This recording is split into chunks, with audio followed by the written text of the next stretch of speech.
Hardhat's all about showing up to play hard, doing what it takes to win. If you want to cement legacy, win another. He's your third center. You don't want to pump him up too much, but it's hard not to. This is maybe the most I've ever agreed with you.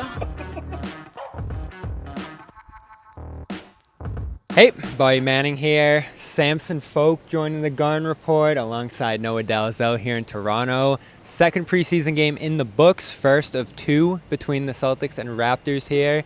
And we saw no Toronto starters and a few Celtics starters, and more, it looks like Chris Boucher, to me, is making a strong case to be one. Samson, we'll start with you because you covered him for all these years here. How do you think he fits in with the Celtics, and what do you see in that aspect tonight here? Yeah, I think probably the biggest thing is that he was like plus 19, he scored efficiently, and the team lost. And that's exactly the stuff he's been doing in Toronto, is like scoring efficiently, winning minutes, and losing games, which this Boston team wants to compete a little bit more so than the Raptors over the past couple of years. He's always going to give you like great effort. He's always going to provide as much as he can. And just talking to Joe before the game too, he clearly appreciates that, and he was talking more intimately about him as a person. He appreciates him from that standpoint as well. I think he's a culture fit. I think in the way they want to play, he probably fits in there too. And because they're looking to get shooting from a few different places, because their wing situation is different now, and everything is different actually, I think he fits in really well. And whether or not he is a starting front court guy, I'm sure he'll factor into minutes a bunch, and he'll probably have, like, when you look on cleaning the glass, his on-offs, probably going to be positive all season. Joe loves him, though, you can tell. Yeah, it does seem that way, and I'm sure you've seen this, but Joe went to his baptism before the season started, which is pretty common. Joe likes to do things with the guys over the summer, but I feel like they already have that connection too. But here's what I've been thinking just watching him these last two preseason games. It feels like, I don't want to say complete player, but he does a lot of things pretty good. And so how were they able to get him for a 1 year, $3 million deal? Like, why was he not in a better position to contribute somewhere else? Like, what's the catch here, basically? Because I do really like a lot of what we've seen, and especially the teammate stuff, the intangible culture things are very evident, and that's a big part of what they lost this offseason with guys like Al Horford and Drew Holiday leaving. So what are like some of the downsides of his game, or like concerns or ways where he has limitations that you're aware of? Yeah, so the Raptors were a little bit surprised by the lack of interest in Chris. His agent was a little bit surprised at first. Sometimes guys it doesn't work out. The NBA as a whole can miss on guys. But if you're looking for a downside for Chris Boucher, maybe he takes a shot a little bit quick. Maybe he can disrupt your offensive or defensive process in the attempt of playmaking on either side of the floor. And he can break from scheme. And it's also tough for a guy who achieves box score stats all the time, who breaks from scheme. It puts coaches in a tough position sometimes to say, like, because fans are always going to say, this guy just had 19 points in 15 minutes. He just did this and that. He won his minutes. And the coach is finding it hard because he wants to preach scheme, and this guy succeeded outside of it. So there's, whether it was in Golden State where Chris, was part of the championship but didn't even get a ring because nobody liked how that ended for him. Whether it's Toronto where Darko comes in and he wasn't prioritized because there's so many young guys. It's just that awkward fit of fitting in with scheme but also having those, I guess, aspirations for his own game and being able to fulfill them. He isn't like a guy who wanted more and wasn't able to score or get blocks or play make. It's just that tension of fitting in with team and having everything move in the same way. I think with Boston, he'll probably have that. So, I mean, he's probably well loved here. He's loved in Toronto by fans and by the organization as well. So I'm just happy for him. I've talked to Chris many times. He's a great guy, so hell yeah. We got a good cut from him this morning, too. He stood up for Hugo Gonzalez after a scuffle in Memphis and said he might have to be the enforcer for the Celtics team. Here's him talking about that this morning. Or like, okay, this Hugo's my rookie, all right, and I don't know who you are, but I know you're not wearing a green jersey, meaning you're against us, right? Yeah. All right, cool. So that's what's going to happen.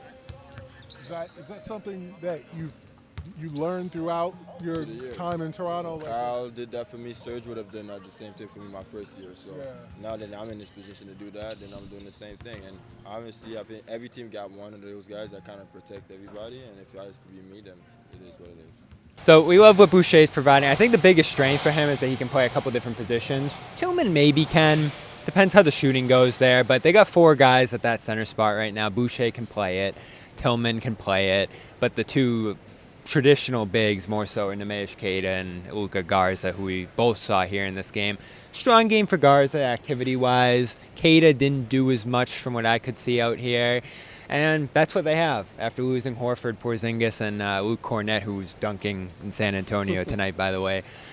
What do you make of that? I think through 2 games, I'm higher on Garza and Boucher, and a little lower, obviously, off 1 game of Keita here, which maybe doesn't say a ton, as well as Tillman, who I still need to see him fit in on the offensive side of things. Yeah, I think Garza is probably a better fit for like preseason style basketball. He obviously can find his game.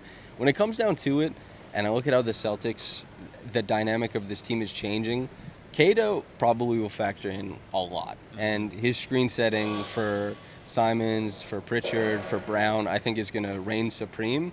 It might be the most valuable, I guess, tool in their front court toolkit. And then Chris Boucher provides probably the 2nd, 3rd, 4th, 5th and most important tools there. So I think Keita will help facilitate a lot of their screen and roll game, and Chris will fill in a lot of the other gaps. When we talked this summer, I think we said that we expected Keita and Boucher to be the starting front That's court. where I'm leaning. I think it'll probably end up that way, but given that they have to put the ball in Pritchard's hands more often, in Simon's hands more often, and they need screens to facilitate it, Keita will reign supreme, but Chris will fill in the gaps. I think it'll be good. 2 up, 2 down Noah right now at center. Who are you higher on? Who are you lower on right now? I think big picture, I'm still high on what Keita can bring for the same reasons you just mentioned. I mean, sitting here right now after the game that he played, like he didn't play well today. Like that was Could have been aberration. I mean, yeah, definitely. I mean, we've seen him play much better in the NBA than he did today. He looked just like out of it a little bit. It was weird. I think with shooters, we give them that. We cut them some slack of like, oh, just an off night. Like, it kind of looked like an off night, and he was getting called for moving picks. He was stepping out of bounds. Like, everything was kind of just going wrong for him. So I'm not going to like overreact to that, especially I thought he did some good things at Eurobasket this summer, which is, tells you a little bit of something, that he definitely had some impactful stretches for the Celtics last year.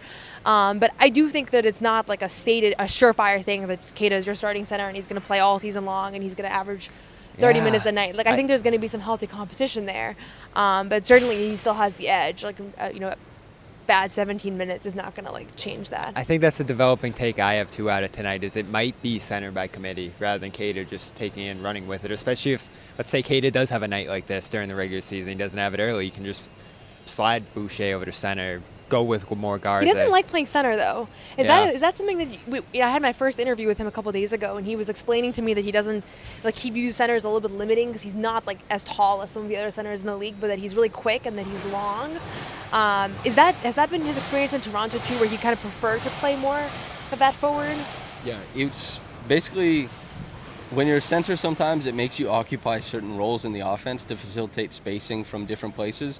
And defensively, it asks you to do way different things. Yeah. And Chris likes more of that 3-4, not even necessarily a power forward, but just like a forward. He loves that role because it allows him to operate on the perimeter where his length can disrupt things defensively. And it allows him to be a big sweeping rotator to the rim for blocks. And it allows him to play with a lot of freedom on offense. So the center stuff, I don't think it benefits him that much, and it's easy to see why he prefers not to be in that role. So a lot of things this team would prefer, but necessity might call for that. How do you feel they're going to do this year? Just watching them tonight, seeing the pieces they have, what's your gut tell you about where the Celtics team's going to finish this year? My best guess is a play-in spot, and they have Jaylen Brown, and he'll create a lot of stuff for them. Pritchard is a wizard with the basketball. It's really fun to watch him play. Simons is a very strong offensive talent. The defense just has to be better. But the wing creation is different now than it's ever been. This Boston team is alien to me as far as how I've experienced So weird them to watch. for years, right? And to watch everything come from 2 guards in terms of creation rather than the bulk of it coming from the wings is such a change. And that dependability in the front court isn't there. Probably a play-in spot. If I had to guess, probably closer to the 8, 9, 10 than to the 7, 6 area. I know 6 is guaranteed, but that would be my estimate. He's Samson Folk. Check out his work at Raptors Republic. Where can they find you on Twitter? Just my name. Samson Folk. Noah Dalzell. Bobby Manning from Toronto, one of my favorite cities. Celtics lose to the Raptors. They're back in Boston for the Cavaliers game on Sunday, and we will have coverage of that here on CLNS Media and Celtics All Access. Subscribe and turn on notifications for whenever we go live after every Celtics game. No one's sneaking a vegan brownie by me, I'll tell you that. Okay, you know what, John? We're going to do it. You have to feel that way too, Bobby. I have to Same. feel that Same way. to you. Let's slide Al over and make Luke your first center. Bobby, we gave you Luke hour early. We're not going to end this on a damn conversation about Luke